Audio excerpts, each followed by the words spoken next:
Hello, you wonderful people, and welcome to another episode of Not Too Comic Book. This being a show where I talk about TV shows that are adaptations of comic books. For today's episode, I'm going to talk about the latest episode of Stumptown. A lot of really interesting things went down in this episode, so let's break it down.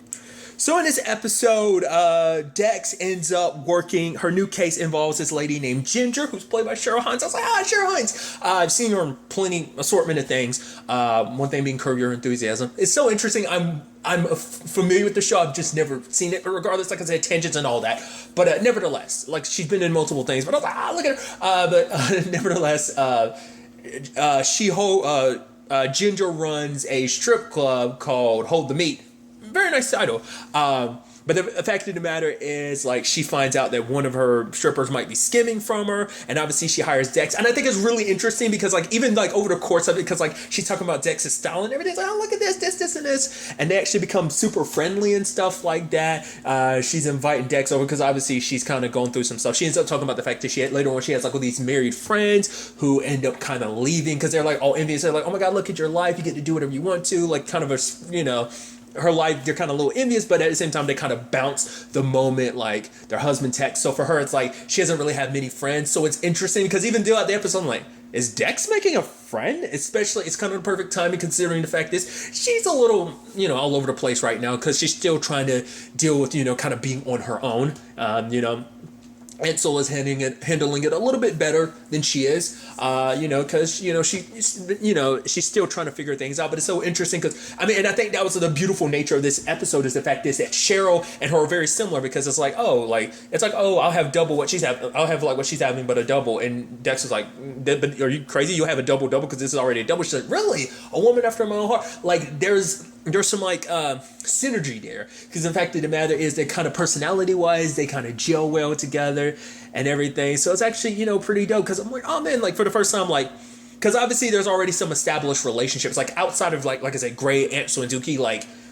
we haven't really seen Dex to have any friends, so this is like the first time her making a friend considering everything, especially kind of like while she's in the process of figuring herself out. I love that obviously she's interviewing the strippers, one in particular, and he's like, oh yeah, I'm like, how much does Kendra make? She's like $400,000 a year, something like that. And then like Dex is like, well, why are you working here? It's like, well, God put me on this planet, to dance for appreciative women and men, and some men, but mainly women. And she's like, oh, okay. I don't know. It's just like a little bit when she kind of squeezes past a stripper and then she kind of rolls with him. I'm like, some stuff like that. I'm wondering, was that actually in the script or was that just like Kobe Smulders doing that? Like, that's the type of stuff you kind of get in your mind. Because there's even that bit where she's talking to the security guard and she's kind of cracking jokes like, oh, you got this or that. And it's like, oh, the Queen's Guard is hiring. Okay, sure. Great conversation. She walks away. The security guard smiles. Part of me wonders is like, was that like a blooper that they kept in where it's just like he was trying to stay stone faced, but the fact is he cracks, and they thought like, no, that's funny, keep it in, or was he actually just like smiling because that's the character? But I like to think that was a blooper that they kept in. They're like, no, that's so good. Actually, keep it in. They wanted to probably see if I don't know. I'd like to think that just like I said, stuff like that kind of goes through your mind, but it's interesting too because there was that place that Dex went to meet that lady. It was about places that like I forgot what the initials are SOB. And the lady was like, yeah, I've never heard that joke before. But basically it's a place that kind of like sexual businesses. It kind of like keeps up with the records and stuff like that. But regardless, and I love Dex. It's like, see, I'm a private investigator. Here's my car. And the lady's about to keep your shit. That's actually my only card. I'm like, you only have one business card, Dex? That's awesome.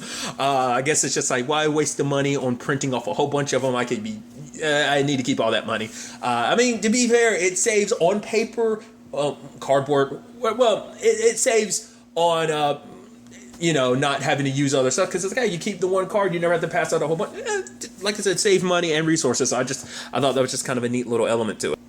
I even love that she went over to Ginger's place, because Ginger offered her a necklace, even though that's just like, I shouldn't be able to receive it. It's like, no, she's like, oh, no, give this to you. It's like, oh, sweet. Like I said, Dex has a friend and everything. And then, like, she brings over some strippers. And then, like, but Dex has to turn the dude down. He's like, this is this is a first for me, too. And she's like, escorting. He's like, no, being turned down. I'm like, oh. And it's just this awkward thing because you hear Ginger and the other stripper banging it out. And it's just like, oh, Ginger's great, isn't she? Oh, yeah, she's the best. Yeah. Yeah, great. Yeah, she's something, and it's just like awkward and everything. So I thought that was kind of neat. But then later on, Dex kind of picked up something because the dude Ford had let it slip that he had seen Enrique like the other day, but it's like, wait, what? And he's like, oh, I must be thinking about some other time. But she stakes out his place and sees all the strippers kind of going there. I even love like some of the ladies being there. Kind of love the lady who's like, yeah, honestly, kind of full disclosure, like, well, I'm up here most nights, kind of like DJing and doing the music and stuff like that. She's like, I'm like half baked most of the time. And then like one of the ladies is like, oh, she loves her job because like it has the perks of like she gets to like clean like the underwear situation by hand. And I'm like, yo, hey, no judgment to your freak flag. It's just interesting. I would have never thought I'd hear someone say that. I mean, like, I guess, it's like, hey, if that's your thing, like, perks of the job and stuff like that. I just thought it was kind of, interesting. I even love when Dex was giving that dude money earlier in the episode. She's like, oh, so warm. It's like, oh, dude, I don't know. Like, Bell Strip Club seems so weird.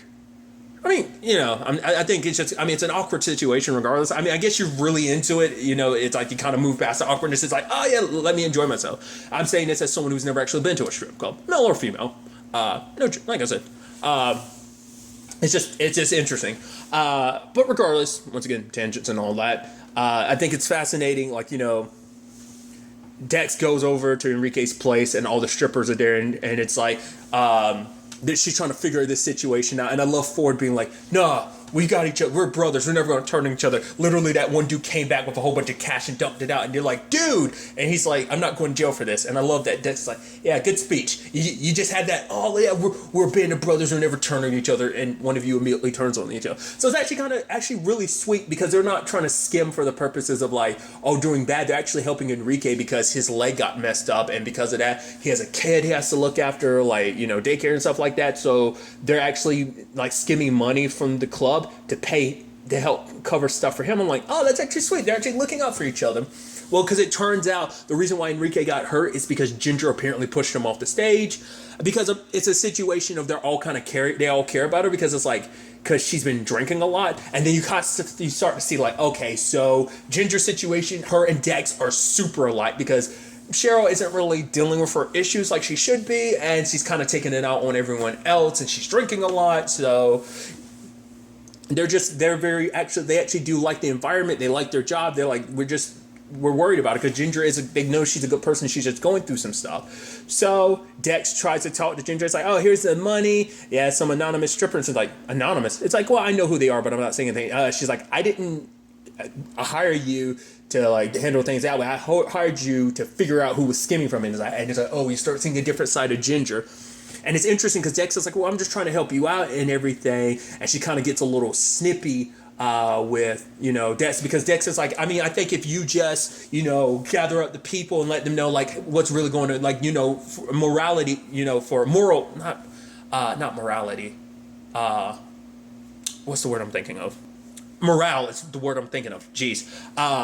He's like, you should meet up with the others and kind of, hear them out and stuff like that. But Ginger doesn't want to just because for her, it's like, this is my business and everything. So it's like, she feels like, it's like, oh, like, I thought you were cool, Dex. I thought we were going to be friends. But no, you lose your golden opportunity to spend. You almost had the golden chance to hang out with me. But that's no, because you're like everyone else. You're jealous of my lifestyle and stuff like that. And it's like, oh, in this instance, now you're kind of regretting the fact is that you messed things up now. But, because you can tell, like I said, Ginger was kind of snapping back. She was on the attack and everything.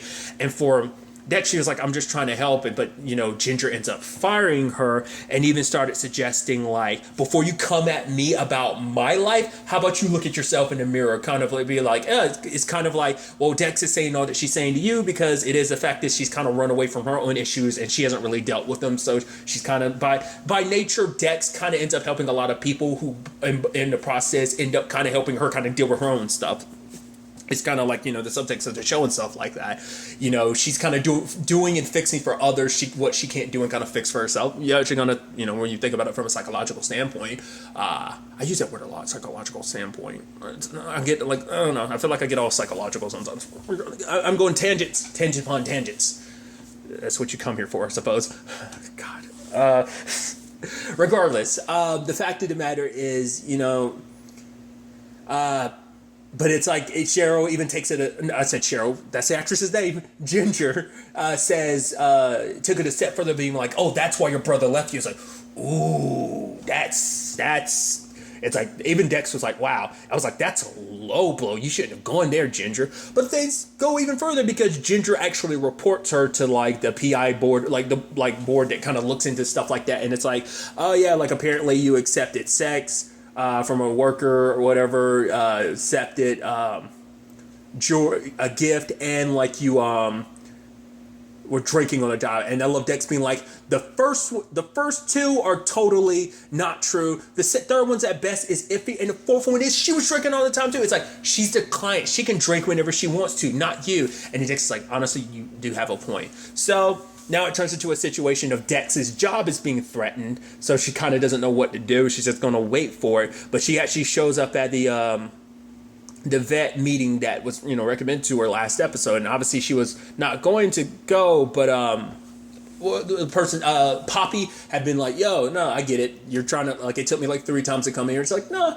come over and get your tail over here." And they sat down and talked. It's like the fact of the matter is, it's just people who gather around every so often just to kind of talk about stuff and drink. So it's like it's not kind of like what Dex might have thought it was. So it's a very like calm, collected place. Like you can basically open up if you want to. And obviously Dex kind of opens up about her current situation, which Poppy was like, stuff I learned from basic training. You don't just roll over and accept things. You want to just sit there and kind of wait to die, essentially being like, oh, you just want to wait for stuff to happen. It's like, no, don't wait. When the enemy, you take the battle to the enemy. You find the enemy strikes at you, you strike back immediately. So telling Dex like, hey, take this chance upon yourself and go on the offensive. And Dex does, because she decides to report Ginger for all this stuff that Ginger does. So, which Ginger goes like, okay, fact of the matter is, I reinstated Enrique, kind of got him working behind the bar until his leg healed. So she's, took all that and is making changes. So they both make a deal like, hey, I'll drop mine against you if you drop yours against mine. It's like, oh, fine. And I like the fact that Ginger actually is impressed. She's like, honestly, no one's come after me like that. So I'll be seeing you around. And it's like, huh. That's going to be a very, very interesting friendship that Dex just made. That's going to be a complicated friendship. I even love, because like throughout the episode, she doesn't have Gray to kind of confide into, so kind of shows like her inner circle needs to grow for that purpose. But I love that the new bartender dude is there. She's like, yo, I'm Gray's friend. He's looking at her, and she's like, Aunt Soul's sister. He's like, dude, I started working here like a day yesterday or like today, and it's like, what do you want? And it's like, I should be able to drink for free, but he's just kind of looking at her. She's like, okay, and it's like, okay. So it just that was like an awkward intro, but it's supposed to show that like the fact is that Dex doesn't have many friends. Like the fact is, like I guess I almost like the whole thing going, talking to people is just kind of like Dex's strong suit in certain regards, but also just like I guess showing like. Yeah, outside of Gray, she doesn't really know anyone. Well, I guess the other dude that normally works at the bar, she knows, but, it's kind of like, oh, new people in your life. Or it could be set up of, let's introduce this dude, but then we're going to see him more later on. Maybe that's what that's supposed to be. I don't know. Maybe it's just supposed to be a fun bit for the episode. We'll see whether that becomes more or not. So that's Dex's side of things. And kind of coinciding with Dex's side of things is the whole situation with Ansel, who's trying to make a bake Alaska with Tuki. And I love that whole bit with Tuki where he says something in Spanish and he turns to the dude he works with. He's like, why do I do that? Where it's like, I'll say something in Spanish when it's perfectly clear basically what it means, yet I still feel the need to explain and correct it in English. He's like, do you do that, dude? He's like, dude, I'm half Filipino, half Hawaiian. He's like, oh, okay. And then he's like, all right. So, and he says something again. He's like, honestly, if I do that again, take a wooden spoon and hit me every time I do it, because I need to break this habit of mine doing that. So, him and Ansel are going to cook. They're going to bake, a baked Alaska. Obviously, Tuki had other intentions initially, but then it's like, no, like Ansel's very adamant about it being this. And I love that at one point we cut back, like they're covered in flour and everything. It's a mess. And it's like, oh, this is hard. And Tuki's like, no, this is referencing like something else that could make is hard. It's like, this is a Manhattan Project. It's like, we could do something else, but he's like, no, it needs to be baked Alaska. Well, we found out there was a girl that Ansel was liked, that was trying to ask. I was like, oh, is this actually for her? I was like, oh, maybe that's what this is about. And then comes a moment where Ansel starts asking questions about he's like, because it's like, oh, how did you meet Dex? It's like, well, he met Dex when she was 15, like a parent. I forgot what he was saying. Like basically someone was moving stuff around, like books or something like that, moving Bibles to different places. And he caught Dex doing it. And I think like when he ran after Dex, she was fast, but he was more motivated and he ended up tackling her, but he ended up getting fired because it was like considered simple assault what he did.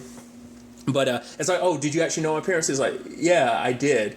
So it was like, he was like, yeah, they're good people. And I'm like, oh, I was like, oh, this is interesting. Because I think it's, and we kind of find out later on, well, because Ansel was cooking. And it's like, no, you got to have patience. It'll work out. And then Ansel was like, why did they leave? He's like, excuse me? He's like, why did my parents leave? He's like, you should ask Dex about it. It's like, Dex never wants to talk about it. It's like, well, I'm sure one day she will. So it's kind of almost teaching Ansel, be patient, give Dex time. Because, you know, to be fair, she's got, just like you, she's trying to figure the whole thing out as well, you know? So obviously, like, you know, like I said, we literally learned about it last episode, and now it all kind of ends up coming full circle because Ansel ends up bringing her back to Alaska, and he was like, it's because 12 years ago you picked me up from that home. I was like, oh my God, no, the feels. And I was like, that's so beautiful, especially how they connected, because we finally got that nugget of information about why Dex's parents aren't around and like what the whole deal with that is. And now, like, you know, them having dropped Ansel off while, you know, Dex was serving at that time, so like she came back home to find out her family situation. So I was like, that's so sweet, and that explains why you're so adamant about it. Also why you're asking all these questions, because, you know, Dex never wants to talk about it. So he was getting like, well, if you've known Dex for a long time, maybe you'd have some idea. Well, because the thing is, Tuki's probably known Dex much longer than she's known anyone else, because he said it like, oh, he's known Dex since she was 15. So it's a thing of like, he's, you know, probably like a family friend. Because I'm about to say, because obviously he probably wouldn't even ask Gray, because Gray didn't know. Like by that time, like everything with her parents had already gone down, so he wouldn't know. And I doubt she's confided in him about that. So obviously there's stuff she hasn't told him. Obviously there's still a lot of stuff about the whole bidding situation she hasn't talked about. But there's also the whole element of like, you know, a lot of her time she hasn't really talked about, and obviously Gray had a lot of his history that he didn't really talk about either, between him and Kane, and like why he went to jail and all that. So there's that side of things. But I thought that was such a beautiful thing of like kind of celebrating, you know, that, you know, and it's like, oh, that's so sweet, and just like for it all come full circle like that. So like I said, I think it's going to be an interesting element of Ansel is, like I said, he learned stuff from that baking about like, oh, you do need to have patience. So I think like what Tuki was saying of like, just give her time. I think one day she'll end up kind of, you know, telling you all about it. So that was sweet. Another side of things is the whole thing with Gray. Obviously, he brings up this whole heroin situation to Hoffman. He also brings it up to Cosgrove. I think I referenced her as Kavanaugh. I don't know if it was last episode, but a different episode. I think I called her Kavanaugh instead of Cosgrove. Or maybe it was something else I referred to her as. But regardless, tangents and all that. But Cosgrove is in the room and everything. And then this Jimmy from Narcotics kind of gets involved. And Hoffman's like, no, we're not getting involved there. So it's like... And I love it. It's like, oh, and Jimmy's like, oh, so you're the informant, and then you have Gray being a smart ass, being like, no, I'm the ice cream guy. It's like, you're so freaking sarcastic. I love it.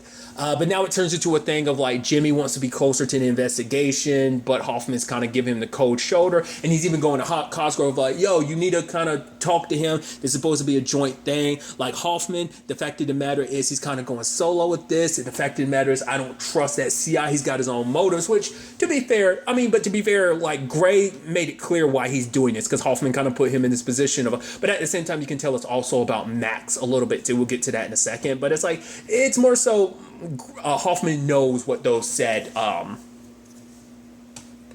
ulterior motives kind of are, is about like not going down for all that Kane business and stuff like that. So there's that whole, you know, situation. So I thought that was kind of interesting, but at the same time Cosgrove is like, because, you know, Jimmy's all up in Hoffman's business. He even brought up something like, your dad was lying on Hoffman, right? That lawyer or DA or whatever. And it's like, lawyer, I think is what he says. Yeah. Why? He's like, no reason. your dad was a good guy. I was like, what the hell does that supposed to mean? It must mean that Hoffman's dad was a good guy, but then maybe he got a little dirty or something like that. Maybe that's what that's implying, or something like maybe Hoffman worked so above and beyond to kind of repair the image of his family, or maybe maybe his dad died in the line of duty or something like. I don't know what that was, but it seemed like that was like a dig, but we didn't really get explanation on that. But then Jimmy starts digging at him deeper, being like, oh, the fact is you need to be working with me. The fact of the matter is your whole thing is you trying to work, and this is your way to kind of make up for Darius's death, and it's like you crossing the line there. But even Cosgrove, Cosgrove was like, the fact of the matter is you need to tell us. And he's like, all right, the 20 kilos. And Jimmy's like, where's it going down? I'm taking over. And Cosgrove was like, and now you're pissing me off. And so it's like, okay. So I was like, because even I was like, yeah, something ain't right about this, because it does seem like, because even Hoffman was like, yeah, it's not right, because it seemed like Jimmy kept pushing onto this investigation. He's like, because Jimmy tends to, he's like, this is a pattern, I've looked into it, and you push on other investigations to be a part of it. And he's like, I'm trying to figure out why. All the while, because at first, like, when he shows up later on, I was like, is he? I was like, are you trying to get... I was like, oh, don't screw this up. You're trying to, like, prove... Are you trying to prove something? Like, Hoffman, like, what are you up to? Like I said, we'll circle back to that in a second. But I did like, that, God, Gray ends up bringing, obviously, the deal and everything, the money, and being like, oh, I can, talk to a guy. And I love the... Scuzzy... ends up being kind of pissed, because it's like, I brought you into this operation, and I didn't bring you into this operation to basically outshine me. So if we got an issue, and shows him the gun, being like, there'll be an issue, And so it's like, it's because he's Gray is undermining his position in the gang and everything. But obviously, Gray, the only person he's really concerned about is Max, because he's gotten to know her, and he doesn't want her to get dragged in all of this because of all the long list of charges she already has against her. This next thing could send her away for a very, very long time. Obviously, that came up last episode. So he's, and especially because he's actually kind of getting to know her more, because obviously she doesn't want to have anything to do with all this stuff, because like for her, it's like, yeah, boosting cars and stuff like that. Yeah, she fell into this work because her dad, taught her kind of to con people, that whole watermelon thing, then pickpocketing, not really her thing, three-card Monty, didn't work out, but cars, her first true love, and it became her thing. But her dad's currently locked up, and she made a promise that she'd never end up like her dad. Yet sadly this cycle repeats itself, because that's kind of the world, because that's the world he was in. He kind of made her kind of grow up in that world, and it's kind of like a once you kind of get wrapped up in it, it's kind of hard to kind of walk away from that. But now with this whole drug stuff, it's like that's not what she wants to do either. But Gray's like, you could always just kind of like dump the drugs.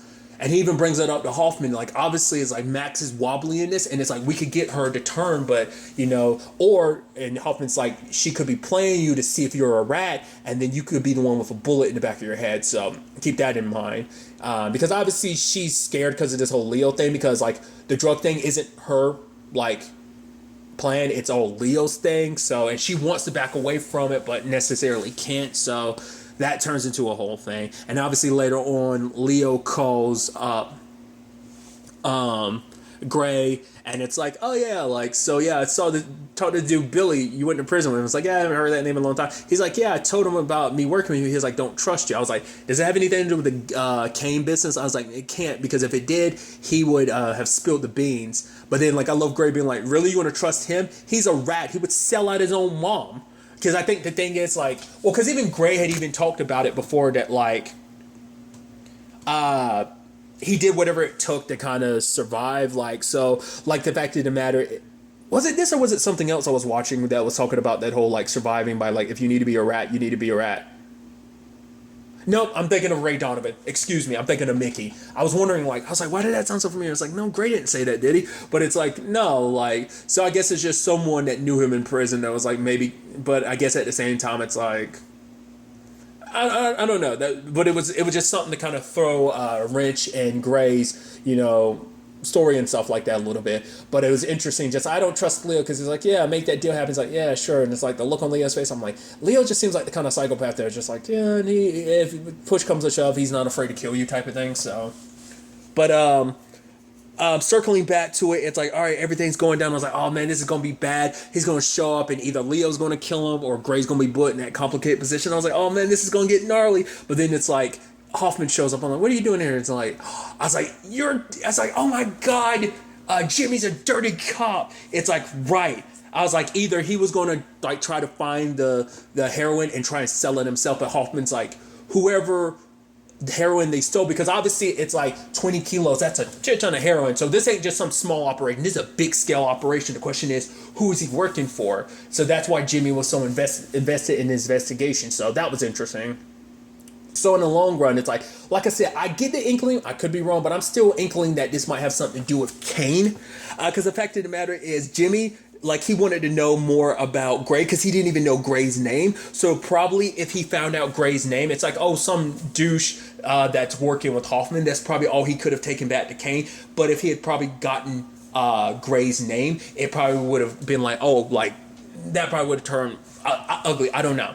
Because that's a sad thing, like Leo and Max and them are super out of their depth because they've been kind of doing their own thing and they literally walked into somebody else's game, like whatever big scale operation this is. So now it's about, the operation being set up next episode and everything. And now, they need someone to kind of act as the buyer. But Hoffman doesn't want it because he can't trust anyone from narcotics because of this whole Jimmy thing. So he wants, keep his circle tight of who he can trust. So they turn to the one person that, he can trust to handle this. And it seems like that person is Dex. So now Dex is going to be brought into the fold about everything that, him and Gray have been up to. So I'm really, really interested to see ultimately where all that ends up taking us going forward into the next episode. But really, that's all I want to talk about. Till the next time we meet, be happy, be safe, live life to the fullest, and enjoy it. Good day and goodbye.